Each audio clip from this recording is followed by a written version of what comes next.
1,00,000 మంది శివభక్తులతో కలిసి మహారుద్రాక్ష పూజలో పాల్గొనండి. వెంటనే కాల్ చేసి మీ పేరును నమోదు చేసుకోండి.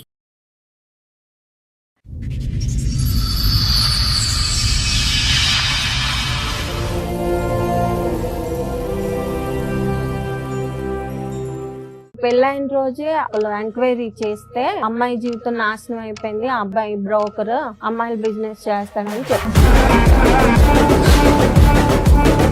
పెళ్ళైన 3వ రోజు నుంచే ఆ అబ్బాయి పడుకోబెట్టి ఎవరో ఇద్దరిని పిలిపించి అలా చేపించేసి నాకు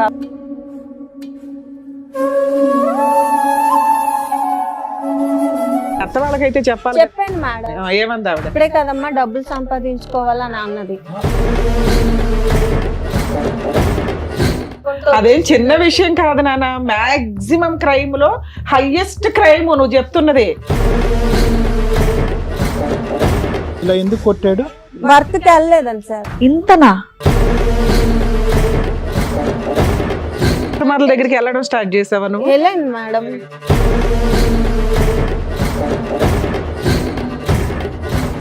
తర్వాత అతని దగ్గరికి పంపిస్తే ఎవరు పరువు తీస్తారు ఇక్కడ? మీరు ఒక క్రాక్ మనిషి వచ్చి కూర్చొని ఒక ఫేమస్ పర్సన్ గురించి మాట్లాడుతూ ఉంటే నువ్వు చెప్తున్న లిస్ట్కి మాకే కోపం వస్తుంది. వాళ్ళు దొరికితే వెళ్ళి కొట్టేసి రావాలని పోలీసులకు తెలీదా? అట్లాంటి కేసులు వదిలేస్తారు అనుకుంటున్నావా?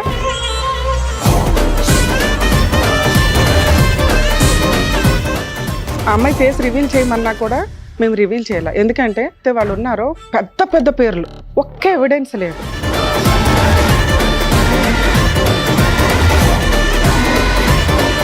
నమస్తే, సుమన్ టీవీ సమర్పిస్తున్న పద్మవ్యూహం కార్యక్రమానికి స్వాగతం. మరి ఈ కార్యక్రమంలో మనతో పాటు ఉన్నారు ప్రముఖ హైకోర్టు అడ్వకేట్ రమ్యాకుల గారు. నమస్తే మేడం. నమస్తే అండి. ప్రముఖ సైకియాట్రిస్ట్ డాక్టర్ కళ్యాణ్ చక్రవర్తి గారు. నమస్తే సార్. సార్, మేడం గారు ఆవిడ సమస్య చెప్పుకోవడానికి ఇక్కడి వరకు వచ్చారు. ఆవిడ సమస్య ఏంటో అడిగి తెలుసుకుందాం. నమస్తే అండి. నమస్తే మేడం. చెప్పండి అమ్మా, ఏంటి మీ సమస్య? ఇక్కడి వరకు దేనికి వచ్చారు? అయితే నాకు ముందు మ్యారేజ్ అయిపోయింది, హస్బెండ్ చనిపోయారు మేడం. ఎలా చనిపోయారు? Train accident sir. అది మాది పల్లెటూరు బాగా. యాక్సిడెంట్ సూసైడ్ అమ్మా? ఆహా లేదు, యాక్సిడెంట్. ఎలా అయింది యాక్సిడెంట్? ట్రాక్ దాటుతుండగా ట్రైన్ వచ్చి గుద్దేసింది. అదే ఊర్లో ఉన్న మనిషి ట్రైన్ ఎప్పుడు వస్తుందో కూడా గమనించకుండా దాటాడు, గుద్దింది. రైట్, చెప్పండి. అలా చనిపోయిన తర్వాత బాబుని పట్టుకొని నేను పుట్టింటికి వచ్చాను. పుట్టింటికి వచ్చిన తర్వాత మా అక్క వాళ్ళు వైజాగ్ లో ఉంటారన్నమాట.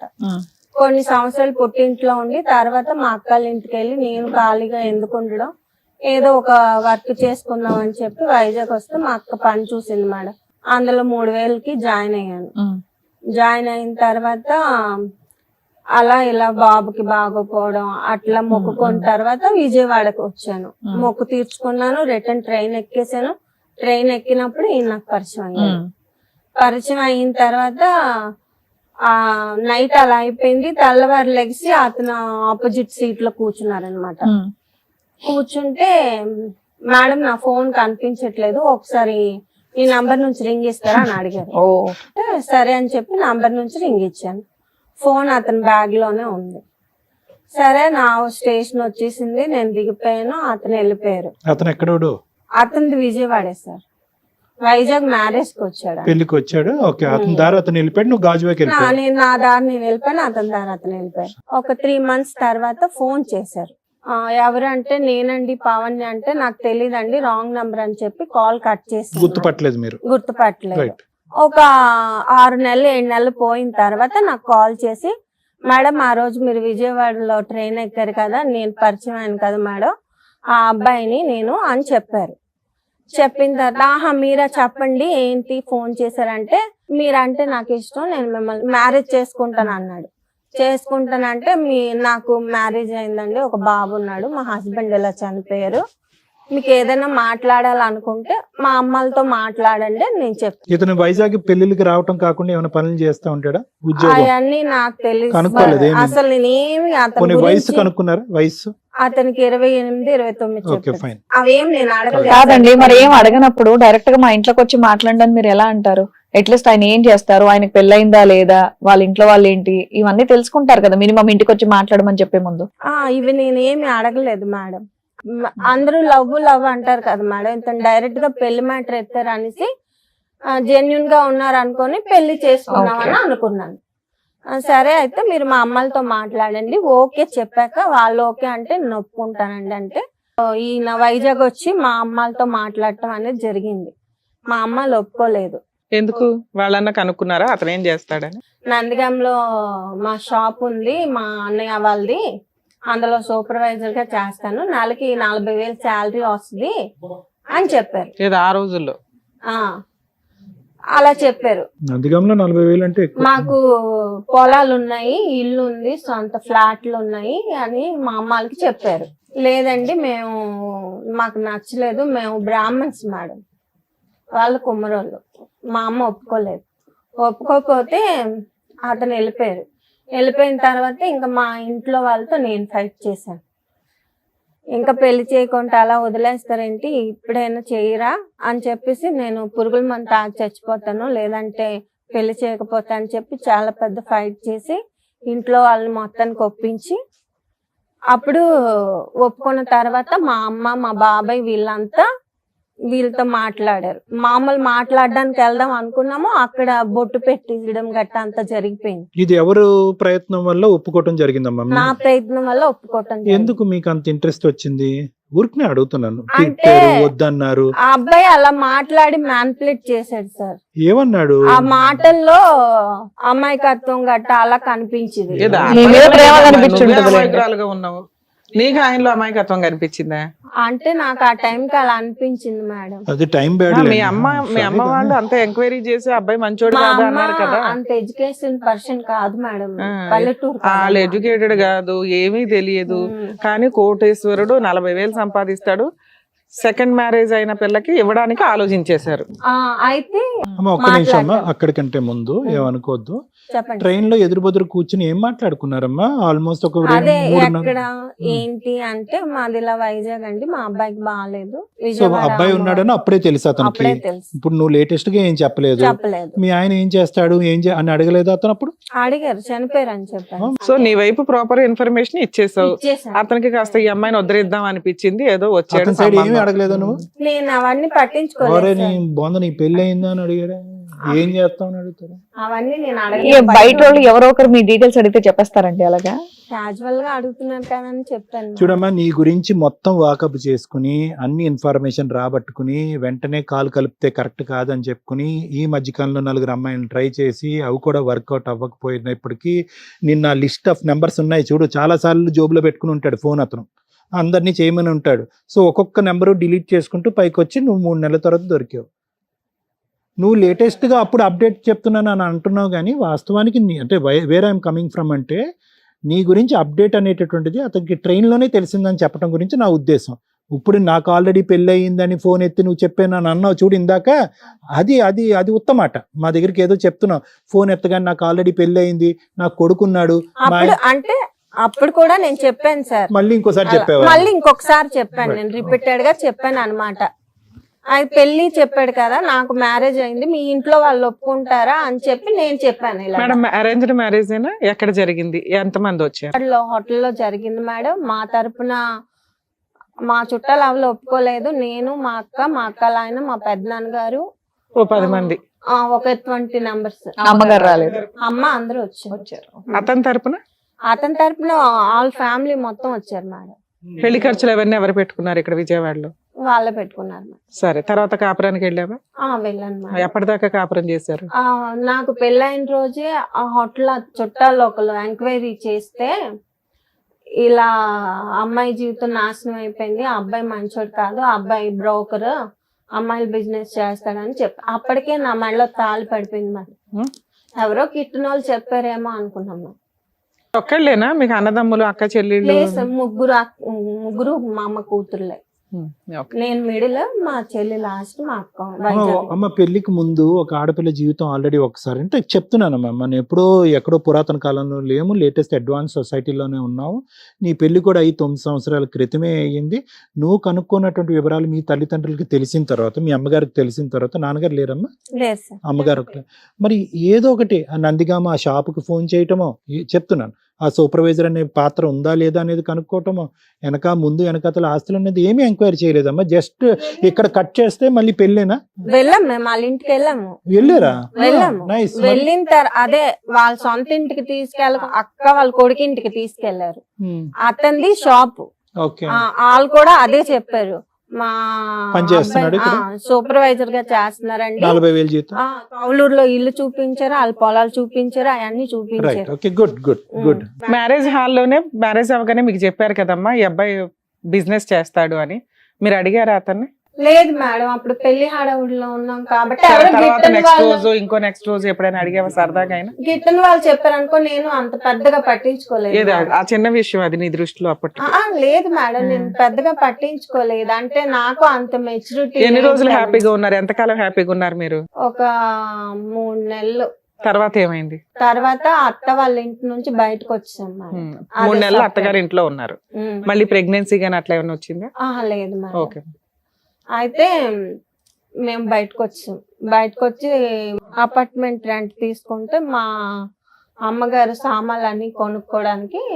అత్తగారింట్లో ఉన్నారు, బయటికి ఎందుకు వచ్చారు? నేను అక్కడే ఉందాము, సొంత ఇల్లు ఎందుకు ఎక్కడికి వెళ్ళి రెంట్ కట్టుకోవడం అని అంటే, అప్పటికి వాళ్ళ అమ్మకి చిన్న సాంబార్ విషయం తక్కువ అయిందని కూడా ఈదులో పెట్టేశారు సార్. అప్పటికే గొడవ అయింది. మేము పెళ్ళైన 3వ రోజు నుంచి ఆ అబ్బాయి పెద్దగా అరవడం, వాళ్ళ అమ్మని కొట్టడం, ఈదులోకి లాగడం, వాళ్ళ అన్నయ్య అబ్బాయి మధ్యలో గొడవలు జరగడం. నీ మీదకి ఏం రాలేదు కానీ వాళ్ళ అమ్మ మీదకి అయితే వెళ్ళాడు. ఈ 3 నెలల్లో నీ మీద ఏం లేదు? నా మీదకి ఏం రాలేదు. ఉద్యోగానికి వెళ్ళేవాడు 3 నెలలు? ఇంట్లోనే ఉన్నాడు సార్. అదేంటి మీరు పనికి వెళ్ళట్లేదు, అక్కడికి వెళ్ళట్లేదు, షాపింగ్కి వెళ్ళాలి కదా, వెళ్ళట్లేదు అనేసి అంటే, ఏం లేదు సార్, అసలు ఇంట్లో కూర్చొని ఫోన్ పట్టుకొని చూడటం, లేదంటే ఏమైనా తినటం, లేకపోతే టీవీ చూడటం. మళ్ళీ ఇల్లు గడవటానికి డబ్బులమ్మా? మా అత్త వాళ్ళకి పొలం ఉంది సార్, వాళ్ళు బియ్యం వేస్తారు, ఈవిడే మొత్తం మెయింటెనెన్స్ అంతా. ఇతను తిని పడుకోవటం ఇంట్లో, ఇంకేం లేదు ఇతని పని? ఏం లేదు. ఉద్యోగం అంతా గ్యాస్. అక్కడికి అది అయిపోయిన తర్వాత మేము వచ్చాము. ఇల్లు అంతా చూసుకున్నాం. మా అమ్మగారు అమౌంట్ వేస్తే ఒక 2 లక్షలు మొత్తం సామాన్లు అన్ని కొనుక్కొని. మీ అమ్మగారి దగ్గర 2 లక్షలు ఉన్నాయా వేయడానికి? రోజులు గడుస్తున్నాయి, నెలలు గడుస్తున్నాయి, ఫోన్లు వస్తే మాట్లాడుతున్నాడు, ఇచ్చేస్తున్నాడు తప్ప ఎక్కడ అస్సలు ఇల్లు కదలట్లేదు. సో దీన్ని బట్టి ఆ బ్రోకర్ బిజినెస్ కూడా లేనట్టేగా? అది ఉంటే కనుక దాన్ని బట్టి బిజీగా లేదు సార్, ఫోన్ లో మొత్తం జరిగిపోతుంది అంతా. అంటే నాకు డౌట్ రాకుండా మెయింటెనెన్స్ చేసుకొని వచ్చారు. అయితే ఒక రోజు నేను ఫోన్ ఎత్తడం జరిగింది, అమ్మాయిలు ఉన్నారా, రేట్ ఎంత, ఇవన్నీ మాట్లాడుతున్నారు. సార్ మీరు ఎవరు అనుకుని ఎవరికి ఫోన్ చేసి ఎవరితో మాట్లాడుతున్నారా? నేను ఆ రోజు చాలా పెద్ద గొడవ ఆడాను మేడం. నీకెందుకు అని చెప్పి చాలా పెద్ద గొడవ చేసి నాకు ఇక్కడ కండ మీద ఇంత ముక్క పీకేశాడు. మొత్తం ఆ ఫ్యామిలీ అందరికి వీడియో కాల్ చేసి చూపించాను. అయితే కండ పీకేశాడు. మీ అబ్బాయి ఏదో తప్పు చేస్తున్నాడండి అని చెప్పేసి. మా అమ్మాయిలకి చేస్తే పెళ్ళి 6 నెలలు కాలేదు, ఏంటి గొడవలు అని చెప్పేసి తిట్టారు. అసలు మ్యాటర్ నేను మా అమ్మల దాకా చెప్పలేదు సార్. మామూలుగా ఇలా గొడవ అయిందమ్మా, ఇలా మొక్క పీకేశాడు అని చెప్పాను. అయితే కుక్క అమ్మా? లేదు సార్, అసలు స్నానం చేయడు, బ్రష్ చేయడు, అసలు నీట్నెస్ అనేది లేదు. మొక్క పీకేసిన వీడియోలు ఏమైనా ఉన్నాయా, ఫోటోలు గానీ? ఆ కొట్టిన డబ్బులు ఉన్నాయి మేడం, ఆ ఫోన్ మొత్తం పగలు కొట్టేసాడు, అవేం లేవు. అందరికి వీడియో కాల్ చేస్తే అందరూ ఏమన్నారు? తిట్టారు, ఈ అబ్బాయిని తిట్టారు. అయితే ఇదంతా అయిపోయిన తర్వాత మేడం ఇప్పుడు మీతో పాటు మీ అబ్బాయి కూడా ఉంటాడా? లేదు సార్, ముందే వాళ్ళ ఫ్యామిలీకి చెప్పాం మేము, మా అబ్బాయి మా అమ్మగారు దత్తత చేసుకున్నారు, మా అబ్బాయి బాధ్యత మీకు లేదు, మా అబ్బాయిని మేమే చూసుకుంటాము అని ముందే చెప్పారు. దత్తత చేసుకున్నారమ్మా? అడాప్ట్ చేసుకున్నారా అఫీషియల్ గా? ఎవరు, మీ అమ్మగారు వాళ్ళు? అవును సార్. సరే నాన్న, అత్తగారి ఇంటికి వెళ్ళిన తర్వాత అసలు ఎప్పటిదాకా కలుస్తున్నారు మీరు మీ హస్బెండ్? 5 years కలుసున్నాము, విడిపోయి 5 years. ఆ 5 years లో ఏం జరిగిందో కొంచెం బ్రీఫ్ గా చెప్పండి. నాకు కొంచెం ఆస్మా ప్రాబ్లం ఉంది, టాబ్లెట్స్ అవన్నీ ఇచ్చి, ఏవో మత్తు టానిక్లు అవన్నీ ఇచ్చి నన్ను పడుకోబెట్టి ఎవరో ఇద్దరిని పిలిపించి అలా చేపించేసి నాకు ఆ వీడియో మొత్తం తీసి చూపించాడు మేడం. మీకు తెలియకుండా ఇలా చేస్తాడు? అవును మేడం. చెయ్యి కొరికేస్తేనే వెళ్ళి తోలు తీసేసావు మీ అత్తగారి దగ్గరికి వెళ్ళి పరువు తీసి. మరి ఎంత సీన్ జరిగినప్పుడు వెళ్ళావా? వెళ్ళాను మేడం. ఏమన్నారు? వెళ్ళి గొడవ ఆడేసి నేను పుట్టింటికి వెళ్ళిపోయాను. నీ దగ్గరికి రాను, ఇలా చేస్తున్నావు అని చెప్పి. కాకపోతే ఈ మ్యాటర్ మా అమ్మకి చెప్పలేదు. నువ్వు అసలు ఏం చెప్పవాలి మీ అమ్మ వాళ్ళకి మంచిదాను గానీ మీ అత్త వాళ్ళకైతే చెప్పాలి కదా ఎంత పరువుతో పని చెప్పాను చేశాడని. మేడం. ఏమంది ఆవిడ? ఆవిడ ఏంటన్నదంటే ఇప్పుడే కదమ్మా డబ్బులు సంపాదించుకోవాలని అన్నది. అప్పుడు ఆవిడ క్యారెక్టర్ అనేది నాకు అర్థమైంది. అందరూ ఫ్యామిలీ అంతా ఇంతేనా అని చెప్పేసి ఫ్యామిలీ బిజినెస్. అలిగి వెళ్ళిపోయావు. అలాగే నేను పుట్టింటికి వెళ్ళిపోయాను మేడం. ఒక 6 నెలలు 8 నెలల వరకు నేను రాలేదు. ఓకే. ఏ రాకపోతే కేసులు వేయలా? ఏ కేసు మీ అక్కకి గాని మీ చెల్లికి గాని మీ అమ్మకి గాని ఎవరికి చెప్పలా? చెప్పలేదు మేడం. ఎందుకంటే పెళ్ళయి సంవత్సరం కూడా నిండలేదు. కానీ బొంద మా అక్క ఏం మాట్లాడుతున్నావు నువ్వు? మా అక్క ఎవరో మత్తు మంది ఇచ్చి మీ ఆయన ఇద్దరు వచ్చి రేప్ చేసిపోతే పెళ్ళై సంవత్సరమే అయింది, ఈ విషయం బయట పెడితే ఏం బాగుంటదని కూర్చున్నావా? అవును మేడం. మా అక్క నీకేమైనా జీవితం క్రాక్ బాలేదు. ఉందా? మా అక్క జీవితం బాగాలేదు మేడం. మా చెల్లి జీవితం అంతంత మాత్రం. మొన్నే పెళ్లి చేసాము, అంత కట్నం ఇచ్చి వాళ్ళందరినీ వద్దనుకొని పెళ్లి చేసాము. ఇప్పుడు మళ్ళీ మొగుడు దగ్గర సంవత్సరం లేకుండా అదే చిన్న వచ్చేసిందంటే విషయం కాదు నాన్న. మాక్సిమం క్రైమ్ లో హైయెస్ట్ క్రైమ్ నువ్వు చెప్తున్నది. చిన్న విషయం లాగా చెప్తున్నావేంటి? సరే ఓకే, తర్వాత పోనీ అప్పుడైనా వదిలేసావా వాడిని? వదలలేదా? లేదు మేడం. మళ్ళీ ఏమా అప్పుడైనా మీరేం చిన్నపిల్ల కాదు కదమ్మా. 13 ఏళ్ళకో 14 ఏళ్ళకో అలా చేశానంటే నాకు తెలియదంటే ఏమో నమ్ముతాం కానీ అప్పటికి మీకు 25 ఏళ్ళు. ఎవరికి చెప్పాలి? మళ్ళీ వచ్చిందంట కాపురానికి. ఎందుకెళ్ళో మళ్ళీ 1 ఇయర్ తర్వాత కాపురానికి తీసుకెళ్లాడు మేడం. అంటే ఇలాంటివి నేను చేయించిన మొత్తం అన్ని డిలీట్ చేసేస్తానని చెప్పితేనే నేను నమ్మేసి అప్పుడే వెళ్ళిపోయావు. నమ్మేసి వెళ్ళిపోయాను మేడం 1 ఇయర్ తర్వాత. ఓకే అమ్మా. 1 ఇయర్ తర్వాత అయితే అదంతా డిలీట్ నీ దృష్టిలో. డిలీట్ చేసాను అని చెప్పాను నీ మేడం. క్యారెక్టర్ విషయంలో కూడా డిలీట్ పర్వాలా. పోనీలే 1 ఇయర్ అయిపోయింది కదా. లేదు మేడం. చేసావు. అంటే నేను మా అమ్మని దృష్టిలో పెట్టుకొని మళ్ళీ కాపురానికి వెళ్ళడం అనేది జరిగింది. ఈ అబ్బాయి మరీ చెప్పాడు దేవుడి మీద అన్నిటి మీద ఓట్లేదు. సరే ఏంటమ్మా, బానే ఉన్నావా? ఆ 3 ఇయర్స్ బానే ఉన్నావా? పోనీ లేదు మేడం. అక్కడి నుంచి అసలు కదా స్టార్ట్. చెప్పు అసలు కదా చెప్పు. నన్ను ఊరికే కొట్టడం, కస్టమర్ల దగ్గరికి వెళ్ళకపోతే టార్చర్ పెట్టడం, అతనికి నచ్చినట్టు రెడీ అయ్యడం, అన్ని అతనికి కస్టమర్ల దగ్గరికి వెళ్ళడం స్టార్ట్ చేసావా నువ్వు? అట్లా అలాగా వెళ్ళావా? వెళ్ళాను madam. Very good. Key issue. Okay, నువ్వు ఇక్కడ పరిగెట్టవలసినటువంటి అవసరం లేదు. ఎక్కడైతే పరిగెట్టాలో అక్కడ పరిగెట్టలేదు. నిన్ను ఎవరు ఒత్తిడి చేశారమ్మా? నిన్ను అంటే నీ క్యారెక్టర్ ఒకసారి మత్తుతో జరిగినటువంటి అంశానికి ఎంతో చితికిపోయి ఎంతో బాధపడిపోయి అక్క జీవితాన్ని, చెల్లి జీవితాన్ని, అమ్మ పరువుని కాపాడాలి అనే ఉద్దేశంతో వాళ్ళు వృత్తి ధర్మంగా భావించేటటువంటి వృత్తిలోకి నువ్వు ఇన్వాల్వ్ అయిపోయావా? అవును సార్. ఎందుకు? ఇప్పుడు అవును సార్ ఏమైనా అంటే? నాకు జరిగింది తెలిస్తే మా అమ్మగారు బతకరు సార్. ఇప్పుడు వాళ్ళిద్దరు జీవితాలు సరిగ్గా లేవు, నా జీవితం కూడా సరిగ్గా లేదని తెలిస్తే మా అమ్మగారు ఏటైపోతారని దాని దృష్టిలో పెట్టుకొని మళ్ళీ కాపురానికి వెళ్ళడం అమ్మ దేని జరిగింది. గురించి బాధపడతాదమ్మా? నాకున్నటువంటి ఒక సొంత కూతురు, ఎంతో అల్లారు ముద్దుగా పెంచినటువంటి కూతురు ఈ డాష్ వృత్తిలోకి వెళ్ళిపోయింది అనేటటువంటి పెద్ద అంశమా? లేదంటే నా మొగుడు ఇలా చేశాడు కాబట్టి నా జీవితం ఇలా పాడైందనే చెప్పేటటువంటి అంశం మీ అమ్మగారికి పెద్ద అంశం అవుతుందా? ఈ రెండిట్లో ఏది పెద్ద ఇష్యూ? ఏది పెద్ద ఇష్యూ? ఇంకేం వినక్కర్లేదు నీ కదా. లేదు నీ సార్, వ్యక్తిత్వం ఏంటి, నీ ఆలోచన ఏంటి అన్నది నాకు అర్థమైపోయింది. ఈ రెండిట్లో ఏ తల్లి గుండె ఎప్పుడు పగులుతుంది? ఈ విషయం తెలిసినప్పుడు పగిలిపోతుంది. నువ్వు కావాలని చేస్తే ఆవిడ గుండె పగులుతుందమ్మా. మీ ఆయన బలవంతంగా చేస్తున్నాడంటే వెళ్ళి మీ అమ్మకి చెప్పుకోవాలి కదా నువ్వు ఆ విషయం అంటున్నావు. నేను మొగ్గు చెప్పినట్టు వింటావా, అమ్మ చెప్పినట్టు వింటావా? అమ్మ నువ్వు చెప్పాలి కదా, నీ షేర్ చేసుకుందా? ఒక్కదానివైనా ఇప్పుడు వాళ్ళ కష్టాలు ఉన్నాయని అక్కనే చెల్లిని కూడా దింపావా? చూసావా, దీనికోసం మాట్లాడా. చీచి అని అనిపించింది కదా, చీచి అని మీ అమ్మకు కూడా అనిపించి వాడు తోలు తీసేసేది. ఏంటి అంత కూల్ గా మాట్లాడుతున్నావు? ఎంతకాలం నేను ఉన్నారు? కూల్ గా మాట్లాడలేదు మేడం. 5 ఇయర్స్ నుంచి ఫైట్ చేస్తున్నాను. ఏం ఫైట్ చేస్తున్నావు? 3 ఇయర్స్ అయితే కస్టమర్స్ దగ్గరికి వెళ్ళావు, సంపాదన ఏం చేసావు? అవును మేడం, మీరు నేను వెళ్ళింది చూస్తున్నారు కానీ నేను ఎందుకు వెళ్ళాల్సి అరే వచ్చిందో వెళ్ళకూడదని మేము చెప్తున్నాం. ఎందుకు వెళ్ళామని కాదు, వెళ్ళకూడదని చెప్తున్నాం. వెళ్ళకూడదంటే ఆ వీడియో పబ్లిక్ చేస్తాను అంటున్నాడు మేడం. నేను డిలీట్ చేశాడు, డిలీట్ చేస్తేనే వెళ్తున్నాను అన్నావు కదా. నీ కంఫర్ట్ జోను, నువ్వు అన్ని ఎట్లా డోర్లు క్లోజ్ చేసి నీ కంఫర్ట్ గా ఏది కావాలో అది చెప్తున్నావు. ఓకే పర్లా. ఒక స్త్రీకి జరగకూడని అన్యాయం నీకైతే జరిగింది. నీ పాత్ర ఎంత ఉంది, మీ ఇంట్లో వాళ్ళ పాత్ర ఎంత ఉందో, అబ్బాయి పాత్ర ఎంత ఉందో పక్కన పెడితే ఎక్కడో ఒకటి నువ్వు రియలైజ్ అవుతావు కదా. 3 ఇయర్స్ కి అయితే రియలైజ్ అయ్యావు. అయ్యాను ఈ మేడం. 3 ఇయర్స్ లో సంపాదించిన సంపాదన ఏం చేసావు? అతనికే ఇచ్చాను మేడం. ఇల్లు కొనుక్కున్నాడు, కార్ కొనుక్కున్నాడు, అన్ని కొనుక్కున్నాడు మేడం. సరే లాస్ట్ లో ఎట్లా మా విడిపోయావు? అబ్బాయికి 200 ఇస్తానన్న చేతిలో రూపాయి కూడా ఇవ్వలేదు. అదే ఇంకా నాకు ఓపిక చచ్చి నేను ఇంకా చేయలేను, నాకు ఓపిక లేదు, ఇప్పటికే నా ఆరోగ్యం క్షీణించిపోయింది, నేను ఇంకా చేయలేనంటే నువ్వు చేస్తేనే నా కొంపలో ఉండు, చేయకపోతే వెళ్ళిపో. నిన్నేనా ఇలా బట్టలు అట్లా సర్దు. బిజినెస్ కోసం చాలా మంది అమ్మాయిలు మోసం చేసి పెళ్లిళ్ళు చేసుకున్నాడా? అతనికి ముందు పెళ్లి అవ్వలేదని చెప్పాడు నాకు. అతనికి పెళ్లిళ్ళు ఎందుకమ్మా? పెళ్లిళ్ళు అవసరం లేదు. బిజినెస్ చేస్తావు అనుకుంటే అమ్మాయిలు నీతో కూడా అలాగే చేయించవచ్చు కదా, పెళ్లి ఎందుకు చేసుకున్నాడు?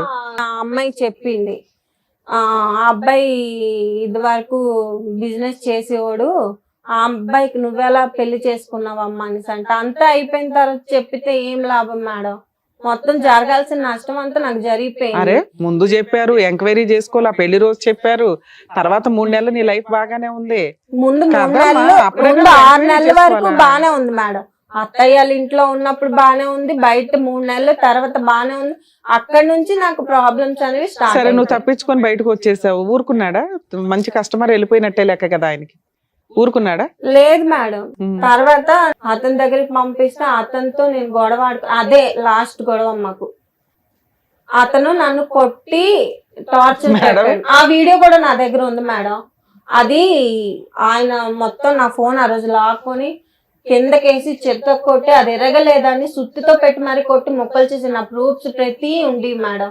ఇప్పుడు లేవు. మొత్తం ఇప్పుడు ఏ ప్రూఫ్స్ కూడా అతని నీతో మీద పాటు exhaust ఇంకెవరన్నా ఉండవు. వచ్చారా?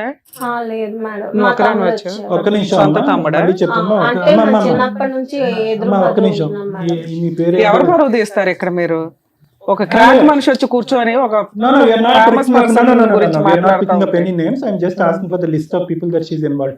అమ్మ ఇలాంటి పెద్ద మనుషుల్లో ఎవరైతే ఎవరి పేర్లు తీయట్లేదు, ఆ మాత్రం కామన్ సెన్స్ మనకు ఎవరి పేర్లు తీయట్లేదు, ఇంకా పెద్ద పెద్ద మనుషులు ఎవరైనా ఉన్నారా నీ లిస్ట్ లో? లేరు సార్. ఇతను ఒక్కడే. ఉన్నదే చెప్పాను. అతను ఒకడే. అతను ఒకటి.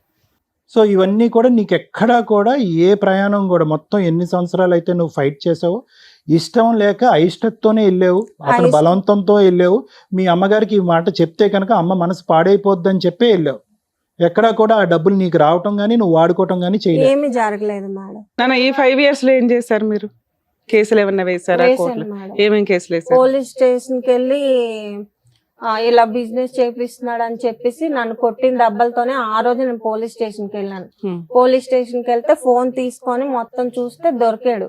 ఓకే. దొరికిన తర్వాత ఎవరు మీ హస్బెండా వాళ్ళ? మా హస్బెండ్ వీళ్ళంతా దొరికేశారు. ఓకే. పోలీస్ స్టేషన్ కి వెళ్ళాక 4 దెబ్బలు కొట్టి ఆ అమ్మాయిని ఇలా చేస్తావా తప్పు కదా అని చెప్పేసి 4 కొట్టి తర్వాత కౌన్సిలింగ్ పంపించారు. కలిసి ఉంచడానికి కౌన్సిలింగ్. సార్ మేడం నేను కలిసి ఉండే ప్రసక్తి లేదు మేడం, నా జీవితం నాశనం చేస్తాడు, నా జీవితం అన్యాయం అయిపోయింది. నాన్న నువ్వు ఇంతమంది లిస్ట్ చెప్పినాక కూడా వాళ్ళు కౌన్సిలింగ్ కలిపి ఉంచాలని అతను రెడ్ హ్యాండెడ్ గా దొరికిన తర్వాత కూడా కౌన్సిలింగ్ అన్నారు మేడం. ఇక్కడ ఏం జరిగింది మేడం? నాకు నాన్న ఇప్పుడు మీరు అన్నారు కదా మేడం నేను క్రాక్ అని. నేను క్రాక్ కాదు మేడం. నేను క్రాక్ అని నేను అనలేదమ్మా. నీకు క్రాక్ ఇలా ఎందుకు మాట్లాడుతున్నావు? సేమ్ నేను ఇక్కడ ఇప్పుడు నాకు జరిగింది నిన్ను క్రాక్ అని డిసైడ్ చేయడానికి నేనెవరు మేడం. ఎక్కడ వెళ్ళలేదు కదా. నా Certificate బాధ ఇవ్వడానికి. నేను ఇక్కడ జరిగింది నాకు తెలుసు, అవతల వాళ్ళకి ఎవరికి తెలుసు సార్. నేను ఎందుకు చేయాల్సి వచ్చింది అవతల వాళ్ళంటే ఎవరమ్మా? బయట వాళ్ళకి తెలియక సార్. నా బాధ నేను బయట పడుతున్నా. వాళ్ళకి నీ గురించి ఒకటి- ఎందుకు తెలియాలి నాన్న? మాట్లాడవలసినప్పుడు మాట్లాడలేదు, చెప్పుకోవలసిన మనుషులకి చెప్పుకోలేదు. మత్తు వచ్చినప్పుడు ఏదైతే పని చేసావో, మత్తు లేనప్పుడు కూడా 5 సంవత్సరాల పాటు ఆ పని చేసినప్పుడు 100 మంది కూడా ఇదే మాట అంటారు. ఎవరిని తప్పు పట్టక్కర్లేదు. నువ్వు అనుభవించింది నీ ఏంటి దగ్గర ఒక అనేది ఆ ఎవిడెన్స్ నాలుగు లేదు, రోజులు ఒక నీకే కేసు ఎఫ్ఐఆర్ ఇన్ని చెప్తున్నారమ్మా. మీ హస్బెండ్ మిమ్మల్ని కొట్టినట్లు ఉంటదే తప్ప ఇప్పుడు నువ్వు చూపించేవన్నీ వీడియో కూడా పోలీసులకి అంత బుద్ధి లేదు అనుకున్నావా? నువ్వు చెప్తున్న లిస్ట్ కి మాకే కోపం వస్తుంది. అరే అట్లాంటి వాళ్ళు దొరికితే వెళ్ళి కొట్టేసి రావాలని. నువ్వు వచ్చి మేడం మమ్మల్ని అర్థం చేసుకోరు ఏంటండి అని మాట్లాడుతున్నావు. పోలీసులకు తెలియదా అట్లాంటి కేసులు వదిలేస్తారు అనుకుంటున్నావా? నువ్వు లిస్ట్ చూపిస్తే ఖచ్చితంగా వాళ్ళని అరెస్ట్ చేస్తారు. మీ ఆయనతో కలిసి లేదమ్మా, ఉంచాలని ఏ ఫోటోస్- పోలీసులు అనుకోరు. ఫోటోస్ చూడు. అదే నీకు జరిగింది domestic violence. Wife and husband తగ్గదా అన్నట్లు ట్రీట్ చేశారు వాళ్ళు. సరే ఒక అడ్వకేట్ ని పెట్టుకుని వీటి మీద పోనీ సీరియస్ గా ఫైట్ చేశారా? చేశాను మేడం. ఆ, ఆవిడ ఏమేం కూడా కేసులు వేశారు? అతని తరపు మాట్లాడింది. ఇలా ఎందుకు కొట్టాడు? వర్క్ కి వెళ్ళలేదండి సార్. వర్క్ వెళ్ళలేదని ఇలా కొట్టాడా? ఆ, ఇంతనా? ఎంత దారుణంగా ఒకసారి కొట్టారు. మొత్తం ఫోటోలు చూడండి సార్, ఇవి మొత్తం అన్ని కమిలిపోయి. ఇలా ఎన్నిసార్లు జరిగిందమ్మా? ఇంత చాలా సార్లు అంటే సార్. వెళ్ళినప్పుడల్లా ఈ వాయింపు ఆ, అలాగే ఆ డబ్బులకు భయపడి మా పుట్టింటికి వెళ్ళిపోయి అక్కడే ఒక 6 నెలలు 7 నెలలు ఉండేసి మళ్ళీ వచ్చేదాన్ని. మళ్ళీ సేమ్ రిపీట్. నేను వీడేనా? వెళ్ళంటే అలా కొట్టాను. వీడేనా? పెళ్లి ఫోటో సార్. అయ్యే బాబోయ్. అంతలానా కొట్టటం? అక్క సో వాళ్ళకి ఈ కొట్టిన పంపడం ఫోటోలు వల్ల- ఇవన్నీ ఆ, ఇవి చాలా సందర్భాల్లో జరిగినాయి, కానీ ఒక సందర్భంలోనే నువ్వు ఫోటోలు తీసుకుని ఇందులో పెట్టావు. అంటే నేను మా అక్క వాళ్ళకి పంపడం జరిగింది సార్, నా కాడ ఫోన్ లేదు కదా అప్పుడు, అవి పంపడం జరిగింది, అయ్యే వాళ్ళ గూగుల్ ఐడి నుంచి తీసి నాకు ఇచ్చారు. కానీ ఎటొచ్చి ఏంటంటే ఆ ఫోటోకి అతని వీడియో కూడా ఉంది సార్ కొట్టినట్టు, ఆ రోజు కొట్టినప్పుడు వీడియో మేడం చూడండి, ఫోన్ లో కూడా మాట్లాడుతున్నా.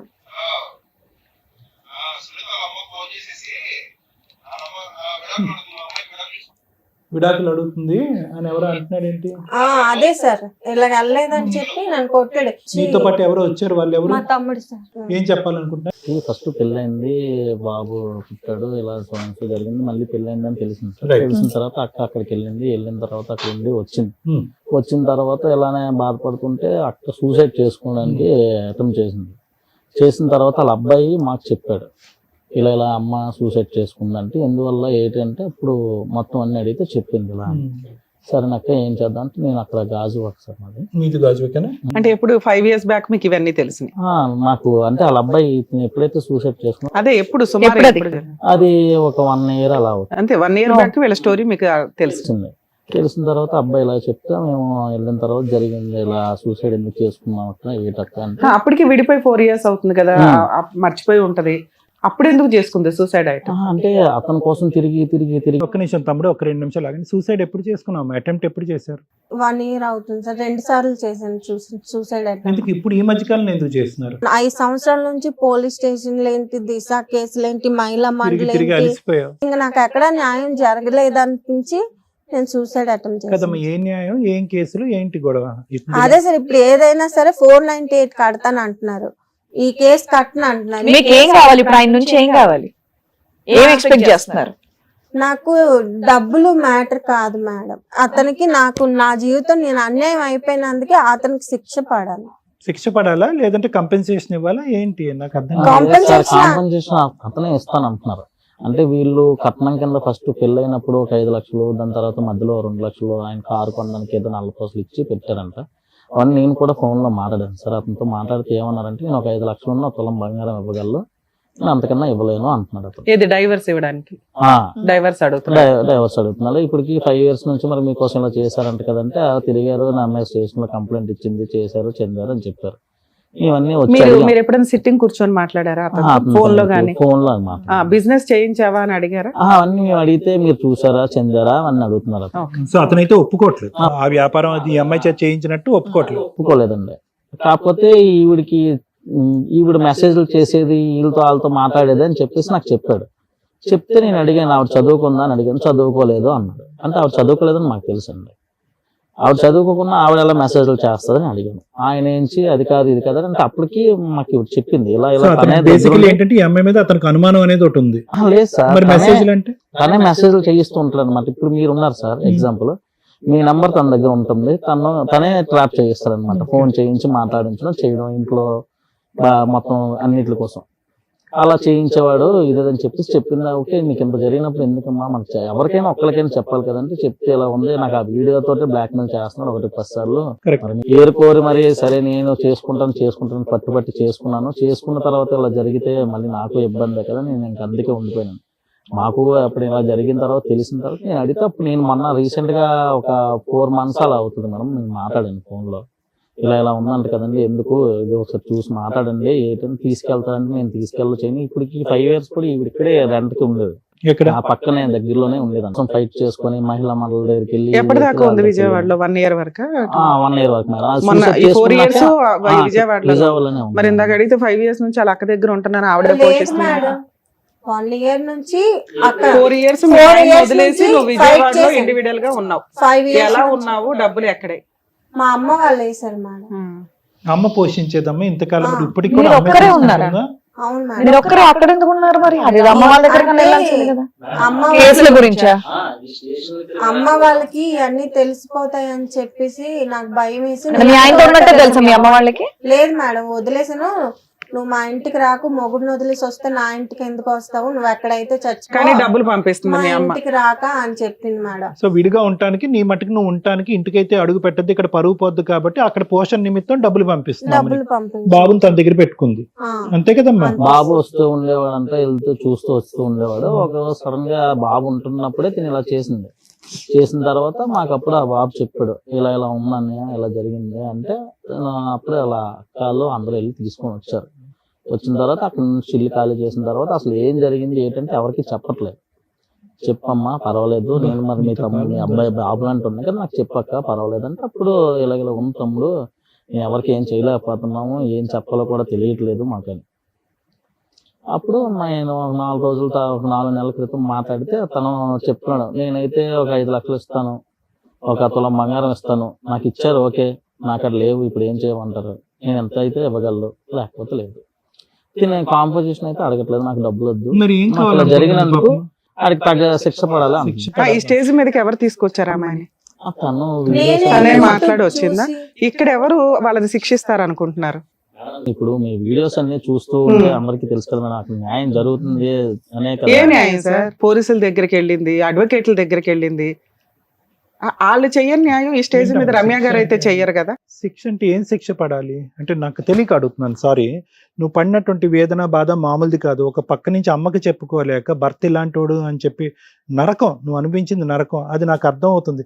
ఆ పోరాటం గురించి ఈ పుట్టింటికి వెళ్ళలేక అత్తింటి దగ్గరే, అదే మీ ఆయన ఇంటి పక్కనే ఒక ఇల్లు తీసుకుని ఆ అమ్మకి ఇప్పటికీ కూడా నేను ఇక్కడే ఉండిపోతానమ్మా, నేను గెలవాలని, నార్మల్ టార్చర్ కాదమ్మా, it's very heavy hearted. But what can we do? ఏంటి శిక్ష అంటే ఏంటి? ఈ పాటికి నువ్వు చాలా పోలీస్ స్టేషన్లు, చాలా అందరి మాటలు అన్నీ విన్నావు కదా, ఏ విధంగా శిక్ష పడుతుంది ఇలాంటి వాళ్ళకి? ఏంటి శిక్ష? 498 కేసు పెడతానంటున్నారు మేడం. ఒక్క నిమిషం తమ్ముడు. 498 కేసు పెడితే నాకు న్యాయం ఎక్కడ అవును, దానికి జరుగుతుంది? ఇలా మించిన ఇల్లు శిక్ష, అలా వచ్చేస్తారు దానికి కదా మించిన మేడం. శిక్ష ఏంటి? ఆడిని నరికేసే శిక్ష ఏంటి? ఆడిని నరికేసే శిక్ష ఏమైనా ఉందా? ఇలా చేసినందుకు దానికి తగ్గ వేరే సెక్షన్లు ఉంటాయి కదా అని See, the అడుగుతుంది thing కూడా. is, ఒకటే, నీ బాధ, ఆవేదన, నీ కోపము, నువ్వు ఎంత రగిలిపోతున్నావు, ఎన్ని సంవత్సరాలు బట్టి రగిలిపోతున్నావు. ఎందుకంటే ఇలాంటి అంశాల గురించి బహుశా ఒక స్త్రీ ఎక్కడో చోట విసిగి వేసారిపోయి ఈ అమ్మాయి వాడు కల్మకాడు పోతాడని చెప్పి వదిలేస్తావు. కానీ నువ్వేంటంటే ఈ పెళ్లి గురించి అన్నీ వదులుకున్నావు, పరువు వదులుకున్నావు, ఒక ఆడపిల్లకు ముఖ్యమైనటువంటి ఆ అంశాన్ని వదులుకున్నావు, తల్లి ప్రేమ నుంచి దూరం అయ్యావు, కొడుకు నుంచి దూరం అయ్యావు, అన్నిటినీ త్యాగం చేసుకుని కేవలం ఒక మనిషితో, ఒక ట్రైన్లో తూతూ మంత్రంగా కనిపించినటువంటి ఒక మనిషితో జీవనం కొనసాగించాలని చెప్పి మొదలుపెట్టిన నువ్వు మొదటి నుంచి అదంతా మోసమే. ఏది పెళ్ళి పందిరిలోనే వీడు కరెక్ట్ కాదు జాగ్రత్త అమ్మా అని చెప్పినటువంటిది నీది. అప్పటి వరకు నువ్వు విన్న కథ అంతా కూడా రివర్స్ అయిపోయి అలాంటి వ్యక్తితో నువ్వు జీవితాంతం ఎలా కొనసాగాలి అనే అనుమానంతో, క్వశ్చన్ మార్క్తో ముందుకెళ్తూ ఉంటే కనుక ఏదైతే కనుక నువ్వు భయపడ్డావో ఆ భయం నిజమైపోయింది. ఓకే, కానీ ఇక్కడ ఉన్న విచిత్రం ఏంటంటే కనుక మేము కూడా రేర్గా, నేను ఓకే మేడం వాళ్ళ సంగతి నాకు తెలియదు, నేను కూడా ఇటువంటి రేరెస్ట్ ఆఫ్ రేర్ సిచ్యువేషన్ నేను చూడలేదమ్మా. నీ వైపు అసలు వేలెత్తి చూపెట్టే ధైర్యం ఎవరికీ ఉండకూడదు, చూపెట్టకూడదు కూడా. ఎందుకంటే కనుక నువ్వు ఎందుకు ఇక్కడ పని లేక కూర్చున్నావా? డబ్బుల గురించి కూర్చున్నావా? ఎంత ఇస్తాడు మా ఆయన? 3 కాదు 4 ఇవ్వాలి, 4 కాదు 5 కావాలి, 5 కావాలి 10 గురించి, బేరాల గురించి కాదుగా. నీ మనసులో రగిలిపోతున్న ఆవేదన, వేదన ఏదైతే ఉందో, సపోర్ట్ సిస్టమ్ లేనటువంటి ఒక ఆడపిల్ల ఇక్కడ వచ్చి కూర్చుంది. చాలా ఈజీగా ఇప్పుడు మనం అనొచ్చు, ఓకే ఎస్, వెనక ముందు చూసుకోకుండా వాడెవడు, వాడి కెరీర్ ఏంటి, వాడు ఏంటి అనేది కనుక్కోకుండా ఎలాగమ్మా అంత గుడ్డిగా వెళ్ళిపోయి ఎలా పెళ్లి చేసుకో అని చెప్పి రెట్రోస్పెక్టివ్గా మనం అడగవలసినటువంటి. ఇందాక నుంచి నేను చూస్తుంటే నాకు బాధ జాలే వస్తుంది. అరే ఎందుకు కొద్దిగా కనుక్కుని ఉంటే కనుక జీవితం ఇంకొద్దిగా బాగుండేదేమో అనేటటువంటి ఆలోచన కూడా వస్తుంది. దానికి మించి అసలు కోపం రావట్లే. ఇన్ఫ్యాక్ట్ నువ్వు ఎందుకు ఇంత కోపపడుతున్నావు అనేది అర్థమైంది. ఎందుకంటే ఇలాంటిది ఒకసారి మత్తిచ్చి ఇలా చేయగానే వాడు పీకి ప్యాకెట్ ఆడి ఉండేవారు. అమ్మకి చెప్పో, లేదంటే ఇలాంటి పెద్ద మనుషులు ఇలాంటి కుర్రోళ్ళని తీసుకొచ్చి దబదబా అని కొట్టుండేవారు. కానీ నువ్వేం చేసావంటే కనుక అమ్మ పరువు పోకూడదు, అక్క జీవితం నాశనం అవ్వకూడదు, చెల్లి జీవితం నాశనం అవ్వకూడదు, కాబట్టి ఏదో విధంగా ఈ రోజు కాకపోతే రేపైనా మొగుడు అనేవాడు మారుతాడు కదా, దయదలుస్తాడు కదా, అలవాట్లు మార్చుకుంటాడు కదా అనేటటువంటి ఒక్క ఆశతో నువ్వు వెనక్కి వెళ్ళావు. వెనక్కి వెళ్ళిన తర్వాత నీకేం కొత్తగా ప్రపంచం ఏం కనిపించలేదు. వాడు ఏదైతే అన్నాడు, సంతకాలు పెట్టిస్తాను, ఇది మానేస్తాను, అది తీసేస్తాను అంది, అదంతా గ్యాస్ అని నీకు ముందే తెలుసు. వెనక్కి వెళ్ళావు. వెనక్కి వెళ్ళిన తర్వాత ఏం మారింది? ఏం మారలేదు. నేను ఎందుకు ఆశ్చర్యపడుతున్నాను, ఇలాంటి కేసు నేను చూడలేదని అంటున్నానంటే కనుక సెకండ్ టైం ఎప్పుడైతే కనుక నీ జీవితంలో అన్యాయం జరిగి ఇది బలవంతంగా కాదు, ఇది నీ వృత్తి ధర్మం, నువ్వు బయటకు వెళ్తే కనుక నిన్ను కొడతాను, చంపుతాను, నరుకుతాను అని చెప్పి నిన్ను ఒక ఉచ్చులో పెడుతున్నాడు చూడు, అప్పుడు గాల్లోకి ఎగిరి తన్ని పారిపోయినటువంటి 99 మంది ఆడవాళ్ళని చూశాను, కానీ ఇలా పారిపోలేకుండా అదే కుంపట్లో దహనమైపోతూ అమ్మ పరువు తీయకూడదు, అమ్మని బాధ పెట్టకూడదు, చెల్లిని అక్కని బాధ పెట్టకూడదు, కొడుకు ముందు తలదించుకునే పరిస్థితి ఉండకూడదు, నాకంటూ కూడా ఒక పెళ్లి జరిగితే కనుక అది కూడా తెలిసి తెలియక ఆ పెళ్లి జరిగితే కనుక రెండో పెళ్లిలోంచి నేను పారిపోవటం కరెక్ట్ కాదు అని చెప్పి అక్కడే పడున్నావు చూడు, అది నేను ఎక్కడ చూడనటువంటి ఒక అంశం. నువ్వు ఇప్పుడు వరకు చెప్పినవన్నీ వాస్తవాలు అయితే కనుక, వాస్తవాలనే అనుకుంటున్నాను, నీ కళ్ళుని స్టడీ చేస్తున్నాను నేను, ఓకే అది పక్కన పెట్టము. ఎక్కడ తప్పు జరిగిందమ్మా ఏంటి? నాకు నిజంగా అసలు ఫస్ట్ స్టార్టింగ్ చెప్తూనే నాకు మైండ్ బ్లోయింగ్. ఏంటి 2002లోని 2003లోని ఒక రైల్వే ఉద్యోగం చేస్తున్నటువంటి ఒక స్త్రీ, అంటే ఎంతో కొంత చదువుకుంది, ఎంతో కొంత అవగాహన ఉంది, పట్టణ ప్రాంతంలో ఉంది, ఒక 10 సంవత్సరాల పిల్లకి ఒక 15 సంవత్సరాల కుర్రోడికి పెళ్లి చేయటం ఏంటమ్మా? ఎక్కడ? అప్పట్లో నానమ్మ గారు చనిపోతారు అని చెప్పేసి నా సరే ముందే వాట్ ఎవర్ ఇట్ ఇస్ అమ్మ, ఏ పరిస్థితుల్లో ఒక 2 నిమిషాలు నా మాట విని, ఏ పరిస్థితుల్లో అంటే ఎక్కడ నీ మనసు గాడి తప్పింది, ఎక్కడ నీ ఆలోచన వైఖరి గాడి తప్పింది, ఎక్కడ ఈ ఉచ్చులోంచి సరైనటువంటి సమయంలోని సందర్భంలోని ఆలోచనలోంచి బయట పడలేకపోయేవి అనేటటువంటి దాని యొక్క పునాది అక్కడ ఉందని చెప్తున్నాను. ఎవరు ఏ పరిస్థితుల్లో ఏ ఆలోచన వల్ల చేశారనేది నాకు పద. అక్కడ ఏంటి, మనకు టిక్ బాక్స్లో ఒక ఆడపిల్లకి జరగకుంది, ఆల్రెడీ ఒక మ్యారేజ్ జరిగిపోయింది, రెండోది ఒక కొడుకు పుట్టేశాడు, మూడోది ఒక భర్త రైల్వే ట్రాక్ దగ్గర చనిపోయాడు, అయిపోయినాయి, అన్నీ అయిపోయినాయి. ఏవైతే కనుక ఒక మనిషి బహుశా 100 సంవత్సరాల పాటు కూడా చూడనటువంటి ఒక కథ ఏదైతే నీ జీవితంలో ఉండకూడదో అది 15-14 సంవత్సరాలకి నువ్వు మొత్తం అంతా చూసావని చెప్పడం నా ఉద్దేశం. సో దాంతో ఏమైందంటే కనుక ఒక ఆడపిల్లకి ఆటోమేటిక్గా ఒక అభద్రత, అక్కడి నుంచి 10 ఇయర్స్ పాటు జర్నీ కింద మీద పడి ఏవైతే చూడకూడదో ఏవైతే వినకూడదో తెలిసి తెలియనటువంటి వయసులో ఒక కొడుకుని ఎత్తుకుని ఆ ఊరు ప్రాంతంలో తిరిగేటప్పటికి ఈ అమ్మాయి ఏంటి ఇలా ఉంది, ఈ అమ్మాయికి మళ్ళీ పెళ్లి చేయరా, పెళ్లి చేస్తే కనుక ఉంటుంది కదా అని చెప్పి రకరకాల మాటలు వినేటప్పటికి ఎక్కడో చోట నీకు ఆ పెళ్లి అనేటటువంటి ఒక ఆశ చిగురించింది. ఇక్కడే తొందరపాటుతనం అమ్మా, ఇక్కడే తొందరపాటుతనం. ఎక్కడైతే కనుక ఏవైతే ఎంక్వైరీ చేయలేదో, అరే ఇదేంటి అన్ని బ్యాడే, అన్ని మైనస్ మార్కులే, కర్మ సిద్ధాంతం మనం నమ్ముకుంటాం కదా, ఎవరు కర్మ అనలేదు, అంతా ఆడపిల్లే. అరే ఈ అమ్మాయికి చిన్న వయసులోనే పెళ్లి అయిపోయింది, చిన్న వయసులోనే కొడుకు పుట్టేశాడు, చిన్న పైన దురదృష్టవంతరాలు కాబట్టి చిన్న వయసులోనే భర్తను కూడా పోగొట్టుకున్నాడు అనేటటువంటి సమాజంలో ఈ తొందరపాటుతనం అనేది వస్తుంది అనమాట. అర్జెంటుగా ఎమర్జెన్సీగా 100 నెంబర్కో 108 నెంబర్కో కాల్ చేసినంత స్పీడ్గా పెళ్లి చేసేయాలి అంతే. అరే ఈ అమ్మాయి వచ్చింది, ఇక్కడ కూర్చుంది, ఎవరో రైల్వే స్టేషన్లో కనిపించినటువంటి ఒక అబ్బాయితో ఒక 4 గంటల పాటు జర్నీ చేసి ఫోన్ నెంబర్లు ఎక్స్చేంజ్ చేసుకుంది, ఈ లోపల వాడు వెంటపడ్డాడు, వేధించాడు, వీడు ఎవడు అసలు వీడు పనికొస్తాడా పనికిరాడా? ఒకసారి ఆల్రెడీ నరక కోపంలో తోసేసినటువంటి ఈ ఆడపిల్లని మళ్ళీ ఇలాగ ఇంకోసారి నరక కోపంలో మనం తోసేయాలనేటటువంటిది ఒక్కలైనా కూడా ఇంగితంగా ఆలోచించుంటే ఈరోజు నువ్వు ఇక్కడ మాకు కూర్చోవమ్మా. అభద్రత, ఆలోచన లేకపోవటం, తొందరపాటుతనం, ఆల్రెడీ పెళ్ళయి దురదృష్టవంతరాలు అయినటువంటి ఆడపిల్ల యొక్క తలరాత మళ్ళీ ఇంకొకసారి రాసేయాలి, మనం అర్జెంటుగా రాసేసేయాలి. ఆ అమ్మాయికి ఇంకో అవకాశం ఇవ్వకూడదు, ఆలోచించే. సరే నువ్వు నేనే ఒప్పించానండి అని చెప్పి నీ నెత్తిమే భారం వేసుకొని, ఎస్ నీ అభద్రత అలాంటిది, నీకు మాత్రం ఆ మనిషి గురించి ఏం తెలుసు అని చెప్పి నువ్వు బలవంతంగా ఈ తల్లిదండ్రులకి, నీకు ఒకటే లాజిక్, యూజువల్గా ఐ లవ్ యూ అని వస్తాడు కదా ఎవడన్నా, అలా కాకుండా I want to marry you అని వచ్చాడు అనేటటువంటి ఒక్క లాజిక్ పట్టేసుకుని, అబ్బా 100 మంది మగాళ్ళు ఈడే మగాడు రా బాబు అని చెప్పి నువ్వు పెళ్ళికన్నీ సై అన్నావు. వీళ్ళేదో పైకి వెళ్ళి అక్కడ ఏదో ఎంక్వైరీలు చేశారు, అందరూ ఒక దొంగల ముఠాను రెడీ చేశాడు, అందరూ దొంగల ముఠా అంతా కూడా ఎస్ అని అన్నారు, అందరూ వాడికి మార్కులు వేశారు, ఆ పొలం నాది, ఆ ఇల్లు నాది అంటే నాదే అనుకున్నారు, ఒక కాగితం లేదు, ఒక పత్రం లేదు, ఒక ఎంక్వైరీ లేదు, గడిదిగుడ్డు లేదు. పెళ్ళినటువంటి మర్నాడు నుంచి వాడి ఇంట్లోంచే వర్క్ ఫ్రమ్ హోమ్.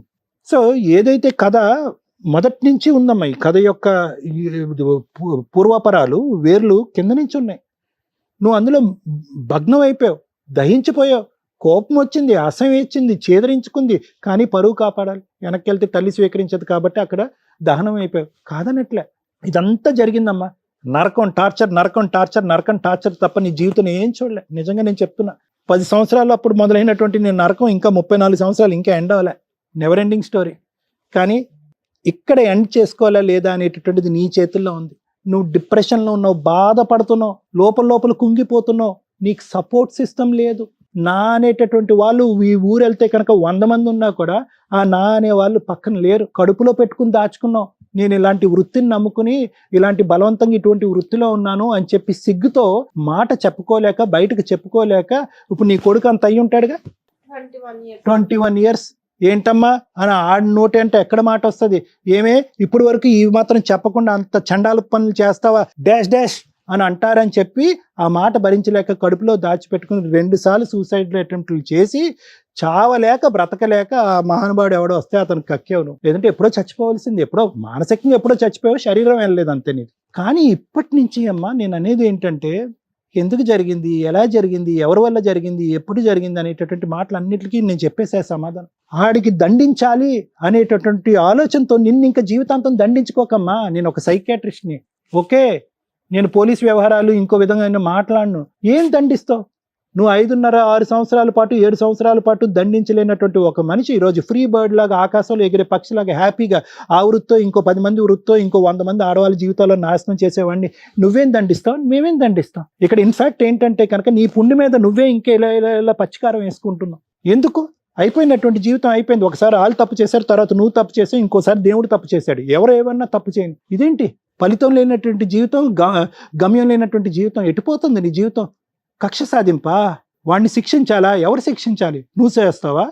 పోలీసులు చేస్తారా? ఏ లా కింద, ఏ సెక్షన్ కింద? అండ్ ఊరేసేయాలా?